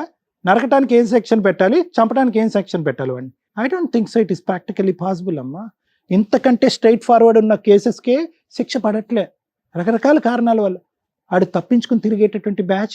నువ్వు ఏం కేసులు పెట్టావు, ఏ దారిని వెళ్ళావు అవైతే నాకు తెలియదు, కానీ ఇక్కడి నుంచి అయినా జీవితాన్ని వాడి కర్మకాడిని వదిలేసాయి. వాడు ఏమన్నా ఇస్తే తీసుకో, నా మాట వినమ్మా. నువ్వు బ్రతకాలి, నీ కొడుకు బ్రతకాలి. జీవితాంతం అమ్మా దాసోహం అని చెప్పి మీ అమ్మకి అడుక్కునేటటువంటి పొజిషన్లో నువ్వు లేవు. ఎక్కడో చోట నీకంటూ ఒక జీవితం ఉంది, నీకంటూ ఒక వ్యక్తిత్వం ఉంది. అట్లీస్ట్ ఇప్పటికైనా అది బ్రతకమని చెప్తున్నాను. ఈ పగలు, ప్రతీకారాలు, శిక్షించటాలు, వాడికి శిక్ష పట్టాలి, ఇవన్నీ వేస్ట్, ఇవన్నీ వర్కౌట్ అవ్వో. కాదు సార్, నాది నా బాధ. అమ్మ బాధ అయినా దేన్నైనా, ఆడపిల్లకి అన్యాయం తప్ప న్యాయం జరగదు సార్. ప్రూఫ్ అమ్మ ఆ ఆడపిల్లల్ని అందులోకి తోసింది ఎవరు, వెళ్ళింది ఎవరు? ఒక 10 సంవత్సరాల ఆడపిల్లకి పెళ్లి చేసింది ఎవరు? ఆడొచ్చి చెప్పాడు ఆ 10 సంవత్సరాలప్పుడు నిన్ను పెళ్లి చేసుకోమని. ఎందుకమ్మా ఈ మాటలన్నీ? ఎక్కడ వర్కౌట్ అవుతుంది ఇవి? These are not going to work. These are helpless situation. మనం వెళ్ళాం నడుచుకుంటూ అందులోకి, ఆ కుంపట్లోకి. నేను ఒకటే చెప్తున్నానమ్మా, బలవంతంగా వాట్ ఎవర్ ఇట్ ఈస్, బయటికి పారిపోవటానికి 1,00,000 అవకాశాలు ఉన్నాయి తల్లి నీకు. అదేమి జైలు కాదు, అదేమి అండమాన్ నికోబార్లో ఉండేటటువంటి ఒక మారుమూల ప్రాంతంలో ఉండేటటువంటి ఒక జైలు కాదు. పట్టపగలు అడిబొడ్డున జరిగింది ఇది. తలుపు తీసి పారిపోవటానికి 2 నిమిషాలు. ఎందుకు అన్నిసార్లు వాడికి ఛాన్స్ ఇచ్చావు? ఎందుకు క్షమించావు? ఒకసారి ఇచ్చావు, 2 సార్లు ఇస్తావా, 3 సార్లు ఇస్తావా? వాళ్ళు పరుగు పొద్దు, వీళ్ళు పరుగు పొద్దు అని చెప్పి నీ జీవితాన్ని నాశనం చేసుకుంటావా? ఈ రోజు పగ తీర్చుకోవాలా? పగ కోపం కాదమ్మా, ఏదన్నా నువ్వు ఇక్కడ కూర్చోటానికి ప్రధానమైన కారణం వాడిని శిక్షించాలని. I don't think so it is going to work. వాడిని శిక్షించేటటువంటి ప్రయత్నంలో నీ జీవితానికి ఉన్నటువంటి ఒక 60-70 సంవత్సరాలకి జీవితాంతం నువ్వు శిక్ష వేసుకుంటున్నావు. నీ కొడుక్కి శిక్ష వేస్తున్నావు, మీ తల్లికి శిక్ష వేస్తున్నావు. ఒక్కసారమ్మా ఆలోచించుకో. ఫైట్ చేయాలంటే చెయ్యొచ్చు, కానీ దానికి కూడా ఒక ఆది మధ్య అంతం ఉంటుంది. ఇంతవరకు ఫైట్ చేస్తేనే వర్కౌట్ అవ్వదు. వాడి కర్మకాడిని వదిలేద్దాం. ఎక్కడో చోట ఒక point. Thank you madam. First time నాకు భయం వేస్తుంది మాట్లాడాలంటే. 12 years నుంచి చూస్తున్నారు రమ్య గారిని. అడ్వకేట్స్ మోసం చేశారు, కోర్టులో న్యాయం జరగలేదు, పోలీసులు న్యాయం చేయలేదు. ఈ షో మీద మీకు ధైర్యాన్ని క్రియేట్ చేస్తాం, కౌన్సిలింగ్ ఇస్తాం, లీగల్గా ఎలా వెళ్తే బెటర్ అని చెప్తాం. అన్నిటికీ వచ్చి మేము న్యాయ పోరాటం చెయ్యలేం. నా వాయిసే తగ్గిపోయింది, అబ్జర్వ్ చేయండి. మసిపూసి మారేడుకాయలాగా నేను మాట్లాడను. ఇక్కడికి వచ్చిన వాళ్ళందరికీ ఓదార్పు యాత్ర కొన్ని సందర్భాల్లోనే ఇస్తాను తప్ప, కొన్ని డేంజర్ కేసులు అని అనిపించినప్పుడు ఎంత మాట్లాడాలో అంతే మాట్లాడితే నాకు బెటర్. ఎందుకంటే మాట్లాడే చేతులు దులుపుకోవడానికి నా ప్రొఫెషన్ అది కాదు. మేడం, నా రిక్వెస్ట్ వాళ్ళ బ్రదర్ని ఒకసారి పిలిస్తే ప్లీజ్. మా ఎపిసోడ్లు చూసే వాళ్ళందరికీ రిక్వెస్ట్ అండి, ఈ స్టేజీ మీద మా అర్హత, మా తాహత, మా టాలెంట్ ఎంతో దానికి మించి చేస్తూ ఉంటాం. లా అండ్ ఆర్డర్ మా చేతిలో లేదు, పనిష్మెంట్స్ మా చేతిలో లేవు. సైకలాజికల్ డిప్రెషన్స్ తోటి ఎక్కడెక్కడో ఏదో ఊహించుకొని ఆఫీసుల దగ్గరికి రావడం కానీ, సుమన్ టీవీ దగ్గరికి రావడం కానీ, వేరే ఛానల్స్ దగ్గరికి వెళ్ళడం కానీ, మేము అక్కడ ఉంటామని అనుకోవడం అపోహ మాత్రమే. మాకుండే బిజీలో మేము ఇక్కడ ఇచ్చే సోషల్ సర్వీస్ అనేది మా వరకు. ప్రొఫెషన్ వరకు వెళ్తే మా ప్రొఫెషన్ మాకుంది. ప్లీజ్ అర్థం చేసుకోండి. ఆ స్టేజ్ ఒకటి దొరికింది, స్టేజ్ దగ్గరికి వెళ్ళిపోతే సార్ ఏదో చేస్తారు, రమ్య గారు ఏదో చేస్తారు. ప్లీజ్ మా మా మా పెయిన్ కూడా అర్థం చేసుకోండి అని నా రిక్వెస్ట్. ఇంత ఓవర్ ఎక్స్పెక్టేషన్స్ వద్దు, మేము మనుషులమేనండి. ఒక అమ్మాయి నన్ను నీడల మీద నుంచోపెట్టింది ఈ రోజు, తెలుసా ఈ ఎపిసోడ్ లో మీకు అర్థమవుతుందా? ఆ అమ్మాయికి న్యాయం జరగలేదని 1 year బ్యాక్ సూసైడ్ అటెంప్ట్ చేసింది. ఆ అమ్మాయికి ఉన్న ఫైనల్ ఆప్షన్ ఇక్కడ స్టేజ్ మీదకి వస్తే రమ్య గారు వచ్చి సర్వీస్ చేసి వాళ్ళు తోలు తీస్తారు. చేయలేరు రమ్య గారు, ఎందుకంటే కోర్టుకు కావాల్సింది ఎవిడెన్స్లు. రమ్య గారు బిలీవ్ చేయాలి. ఇప్పుడు నేను ఏ ఒక్కటి మాట్లాడ, మీ అందరికీ తెలుసు నేను నిజం మాట్లాడతానని. నిజం మాట్లాడినప్పుడు చాలా డేంజర్ అవుతుంది కొన్ని కేసుల్లో. అలాంటిది ఈ కేసు నీడిల్కి సంబంధించి. సార్ మిమ్మల్ని రిక్వెస్ట్ చేస్తున్నా, మీరు ఇందాక అడగగానే అన్నారు మీరు ఏదో చేస్తారని ఇక్కడికి వచ్చాం మేడం. ఎందుకంటే మీ ఎక్స్పెక్టేషన్ కరెక్టే. యాజ్ ఏ అడ్వకేట్గా నేను వచ్చి తనకి సంబంధించి ప్రాపర్ సెక్షన్స్ తోటి కేసులు వేయొచ్చు. ఏ అడ్వకేట్ అన్న వేయొచ్చు, రమ్య గారే వేయాల్సిన అవసరం లేదు. విజయవాడ దాకా వచ్చి మేము వేయడం కాదు. ఒక్క ఎవిడెన్స్ కూడా లేదు. ఇప్పుడు దాకా సార్ మాట్లాడింది తనకు ఒక కౌన్సిలింగ్ లాగా. తను లాస్ట్ వర్డ్ కూడా నా పెయిన్ అర్థం చేసుకోరా సార్, నాకు ఎంత కష్టం వచ్చిందంటే పెయిన్కి నాకే సంబంధం లేదు సార్. ఒక ఎపిసోడ్కి అంతసేపు మాట్లాడాల్సిన అవసరమే లేదు. ఎందుకు మాట్లాడారంటే ఆ అమ్మాయి పెయిన్ తగ్గించడం కోసం. నేను మాట్లాడితే నిజాలు మాట్లాడతాం మళ్ళీ. అప్పుడు మళ్ళీ వెళ్ళి సూసైడ్ అటెంప్ట్ చేస్తే సుమన్ టీవీకి వెళ్ళాము న్యాయం జరగలేదు అంటే యాక్సెప్ట్ చేయలేండి. ప్లీజ్ మా బాధ అర్థం చేసుకోండి. మిమ్మల్ని రిక్వెస్ట్ చేస్తున్నాను. ఆ అమ్మాయికి చట్ట ప్రకారం ఒక వైఫ్ అండ్ హస్బెండ్కి ఏం కేసులు ఉన్నాయో అవే వర్కౌట్ అవుతాయి తప్ప వేరే మీరు ఎక్స్పెక్ట్ చేసేవి వర్కౌట్ అవ్వవు. కనీసం నేను చెప్పాలని వాళ్ళ దగ్గరికి వెళ్ళినా న్యాయం జరగలేదని ప్రతిసారి అనకండి, అనుకోకండి. ఎంత చేయగలమో అంతే చేస్తామని చెప్పడానికే ఫస్ట్ టైం నేను చాలా ఇబ్బంది పడుతున్నాను ఒక ఎపిసోడ్ కంప్లీట్ చేయడానికి. మిమ్మల్ని రిక్వెస్ట్ చేయగలను ఈ స్టేజ్ మీద, ఎందుకంటే నేను చెప్పే బాధ అమ్మాయికి అర్థమవుతుందో లేదో నాకు తెలియట్లే. ప్లీజ్ మీరు బయలుదేరవచ్చు. నేను కంటిన్యూ చేయాలంటే అమ్మాయి ఉండగా నేను మాట్లాడలేను. నాన్న థ్యాంక్ యూ. చాలా ఎపిసోడ్స్ మీరు చూసే ఉంటారు, సైకలాజికల్ డిప్రెషన్స్తో కానీ ఇక్కడేదో జరిగిద్దని వస్తూ ఉంటారు. మీరు చాలా ఎపిసోడ్స్ చూస్తే మీకు మేము కట్ చేసి చాలా వరకు ఎడిట్ చేసి పంపిస్తూ టెలికాస్ట్ చేస్తూ ఉంటారు. ఎందుకంటే 2 hours 3 hours తీసుకుంటాయి ఒక్కోసారి. కొన్ని మీకు అపోహలాగా అనిపించవచ్చు, ఫేక్ అనిపించవచ్చు. ఫేకే అనిపించినవ్వండి, ఎందుకంటే వాళ్ళ ఆ అమ్మాయి ఫేస్ రివీల్ చేయమన్నా కూడా మేము రివీల్ చేయాలి. ఎందుకంటే ఆవిడ చెప్పిన లిస్ట్ ఆఫ్ ఎవరైతే వాళ్ళు ఉన్నారో పెద్ద పెద్ద పేర్లు, ఒక్క ఎవిడెన్స్ లేదు. మేబీ ఆ అమ్మాయి ఆ విక్టిమ్ అయి ఉండొచ్చు, మేబీ ఆ అమ్మాయి ఆ పని చేసి ఉండొచ్చు. ఎవిడెన్స్ అనేది నమ్మకానికి కొన్ని సందర్భాలు ఎవిడెన్స్ లేకుండా కూడా నమ్ముతాం, ఎందుకంటే మనసుకి తగిలేస్తుంది. అది ఎక్కడ పొంతం లేదు, ఒక్క మాటకి. ఇదే మాట నేను ఆ అమ్మాయి ముందు మాట్లాడితే ఇప్పుడు మమ్మల్ని బ్లాక్మెయిల్ చేయడానికి సూసైడ్ అటెంప్ట్ చేస్తుంది. ఎవరు రెస్పాన్సిబుల్? మాకేం తెలుసు? ఈ ఒక్క రోజుకి ఒక్కోసారి 10 episodes 20 episodes చేస్తాం. వచ్చారా, మాట్లాడారు, ఎంత చేయగలం అంత చేసి పంపిస్తాం. ప్రతి ఒక్కళ్ళు అక్కడికి వెళ్ళాం న్యాయం జరగలేదంటే మా తాహత ఎంతో అంతే చేస్తాం.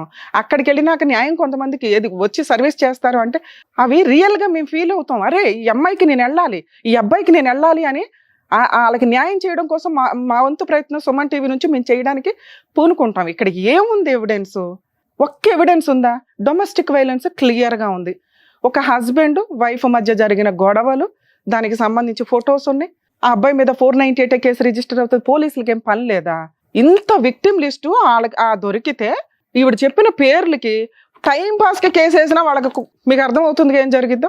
అది కూడా వాళ్ళు వేయలేదంటే సిచ్యుయేషన్ ఏంటని అర్థమైందిగా. సైకలాజికల్గా ఆ అమ్మాయి చాలా డిప్రెషన్లో ఉంది. ఈ మాట అమ్మాయి ముందు మేము చెప్పలేం. ఒక కొడుకు 21 yearsకి వచ్చేసిన కొడుకు అమ్మ సూసైడ్ చేసుకుందని పక్కింటి వాళ్ళకి ఎదిరింటి వాళ్ళకి, వాళ్ళ అమ్మ ఆల్రెడీ డబ్బులు ఇస్తుంది, మళ్ళీ అమ్మకి తెలియదు ఈ విషయం. అక్క ఆల్రెడీ చూసుకుంటుంది, అక్కకి తెలియదు. చెల్లి ఆల్రెడీ చూసుకుంటుంది, చెల్లికి తెలియదు. అన్ని అబద్ధాలు. మేబీ ఆ అమ్మాయి ఆ విక్టిమ్ అయినా కూడా ఎక్కడ స్పందించడానికి ప్రాపర్గా అనిపించినప్పుడు న్యాయం చెయ్యలేము. ఎవిడెన్స్లే ఉండవసరలా, నిజం అని మాకు అనిపించిన రోజున నిజంగా నేను అక్కడ విజయవాడ వెళ్ళేదాన్ని, కేసులు వేసేదాన్ని, తోలు తీసేదాన్ని. ఒక 498 కేసు పోలీసులు తీసుకోలేదు అని అనటానికి లేదు. 498 తీసుకోవడానికి రెడీగా ఉన్నారు. ఆ అబ్బాయి డైవర్స్ ఇచ్చేసి పెళ్లి చేసుకోవడానికి, విడాకులు తీసుకోవడానికి రెడీగా ఉన్నాడు. అంటే ఒక వైఫ్ అండ్ హస్బెండ్ కేసు ఎట్లా ఉంటుందో సేమ్ అంతే ఉంది ఈ కేసులో. లీగల్ ప్రొసీడింగ్స్కి వెళ్ళినప్పుడు తనకి జరిగిన అన్యాయమో లేదా తనే ఏదన్నా చేసిందో హస్బెండ్కి నువ్వు ఏం చేసావో చెప్పు అని అన్నప్పుడు నా దగ్గర ఎవిడెన్స్ లేదండి, ఇదిగోండి ఆ ఫోన్ పగలగొట్టేశాడు, ఇంకొకటి ఉంది అది పగలగొట్టేశారు. మేబీ అలా పగలగొట్టేసినప్పుడు ఈమె ఆల్రెడీ ఫస్ట్ 6 monthsలో జరిగిన దానికి ఒక 1 year గ్యాప్ తీసుకుని మళ్ళీ అదే ఇన్సిడెంట్లోకి వెళ్ళింది. తను చెప్పిన వర్షనే మాట్లాడదాం. 2 years మళ్ళీ అదే రోజు తన్నులు తినటం, వెళ్ళటం, పడుకోవడం, డబ్బు సంపాదించడం, డబ్బంతా ఆయన తీసుకుంటాడు. 200 కూడా వాళ్ళ అబ్బాయికి ఇవ్వనివ్వడు. అంత నరకం పడుతున్నప్పుడు రెడీ హ్యాండెడ్గా పట్టించవచ్చు, చెయ్యలే. ఎవరైతే పెద్ద వ్యక్తులకు పేర్లు చెప్పిందో వాళ్ళందరి గురించి వీడియోలు ఉన్నాయి, రెడీ హ్యాండెడ్గా కేసు ఫైల్ చేయలే. 4 సంవత్సరాల నుంచి అదే సరౌండింగ్లో ఉంటుంది, ఖాళీగా వాళ్ళ అమ్మ ఇంటికి రానివ్వదు, నువ్వు మా ఇంటికి రాక అందా, కానీ డబ్బులు మాత్రం పంపిస్తుంది. ఒక నిజం ఎలా కనిపెడతామని మీరు అనుకుంటున్నారు కదా, వాళ్ళ మాటల ద్వారానే. ఒక క్రాస్ ఎగ్జామినేషన్ కానీ ఇవి కానీ ఎందుకు గంటలు గంటలు మాట్లాడిస్తామంటే ఎక్కడో అక్కడ దొరుకుతారు వాళ్ళు నిజం ఏంటి అనేది. ఇక్కడ ఆ అమ్మాయి మాట్లాడిన ఫస్ట్ స్టెప్ నుంచి నాకు అర్థం అవుతుంది. మేబీ బాధితులు ఇక్కడికి వచ్చినప్పుడు కూడా సైకలాజికల్ ప్రాబ్లం ఉన్నాయి కూడా మేము చాలా కూల్గా చెప్పి వాళ్ళలో మోటివేషన్ క్రియేట్ చేసి పంపిస్తాం. కానీ ఆ అమ్మాయికి ఎంతసేపు ఎవరు మాట్లాడినా యాక్సెప్టబుల్గానే లేదు. వాడిని పనిష్ చేయాలి, ఏముంది అక్కడ పనిష్ చేయడానికి? ఇదే మాట మేము అక్కడ మాట్లాడితే మళ్ళీ సూసైడ్ అటెంప్ట్ చేసి సుమన్ టీవీకి వెళ్ళాము సూసైడ్ అటెంప్ట్ అనే మళ్ళీ అదొక టైటిల్. ఈ కేసులో ఆ అమ్మాయికి జరిగేది ఓన్లీ 498 కేసు, డొమెస్టిక్ వైలెన్స్. పోనీ ఆ కేసులన్నా వేసుకోవచ్చు. లాయర్ని కొనేసాడట, ఆయనే పావల. అతనే నిజంగా బిజినెస్ పర్సన్ అయితే ఈ అమ్మాయిని పెళ్లి చేసుకోవాల్సిన అవసరమే లేదు. ఒకవేళ బిజినెస్ పర్సన్ అయినా భార్యని బిజినెస్ లో పెట్టాల్సిన పని లేదు, ఎందుకంటే ఈవిడ లేనప్పటి నుంచి ఆ బిజినెస్లు నడుస్తున్నాయి కాబట్టి. ఒకవేళ ఇద్దరు గుంపుగా చేసినా ఈవిడ ఎవిడెన్స్లు పట్టుకొని తోలు తీసేయొచ్చు. మేము ఎక్కడ సఫర్ అవుతున్నాం? ఒక అమ్మాయి మీరు చాలా ఎపిసోడ్లు చూస్తుంటారు, ఇలాంటిది జస్ట్ ఫోటో తీసారనే తోలు తీస్తున్నాం. ఓ పక్కన ఇంతమంది రేపులు చేసేసి ఎంతమంది నిద్రలు ఆవిడే పట్టించుకోదు, మేము పట్టించుకోవాలి. ఇప్పుడు ప్లీజ్ ఏమనుకోకండి. ఈ కేసులో లీగల్గా తన కోర్టుకు వెళ్తే ఒక వైఫ్ అండ్ హస్బెండ్కి జరిగే ఏ న్యాయం జరిగిద్దో అదే జరిగిద్ది. తను ఎట్లాగో వీడియో చూస్తుంది కాబట్టి తల్లి నీకు రిక్వెస్ట్ అమ్మా, అతన్ని ఏమీ చేయలేకపోతున్నాను అనేది మర్చిపోండి, దేవుడు చూసుకుంటాడు. మీ వరకు మీకు ఒక కుటుంబం ఉంది, ఒక పిల్లాడు ఉన్నాడు, మీరు బతుకుండడం చాలా అవసరం. టైం పాస్కి మీరు సూసైడ్ అటెంప్ట్స్ చేసుకుంటూ కూర్చుంటే కుదరదు. ఈ రోజున చూస్తున్నాం, రీసెంట్గా ఒక ఆమె పాపం బట్టలు ఇప్పేసుకొని వెళ్ళిపోయి సూసైడ్ అటెంప్ట్ చేసేసుకొని. ఎంత వర్క్ స్ట్రెస్, లేకపోతే ఏంటి, మాట్లాడుకోవడానికి మనుషులు దొరకట్లేదా మీకు? సూసైడ్ టెండెన్సీ వస్తుంటే ఖచ్చితంగా ఎవరో ఒకరితో మీరు షేర్ చేసుకోండి, మాట్లాడండి, సైకియాట్రిస్ట్ని కలవండి, కౌన్సిలింగ్లు తీసుకోండి. ఎందుకు జీవితాలను నాశనం చేసుకోవడం? అంత స్ట్రెస్ ఎందుకు పెట్టేసుకుంటున్నారు? ఇంతే ఇట్లాగా. పిల్లాడు లేదు, అమ్మ లేదు, ఎవ్వరు లేదు, అమ్మాయికి చచ్చిపోవడం కావాలంతే, లేదా అణువురేసేయడం. ప్లీజ్ బతుకుండండి. మరో కథతో మళ్ళీ కలుద్దాం.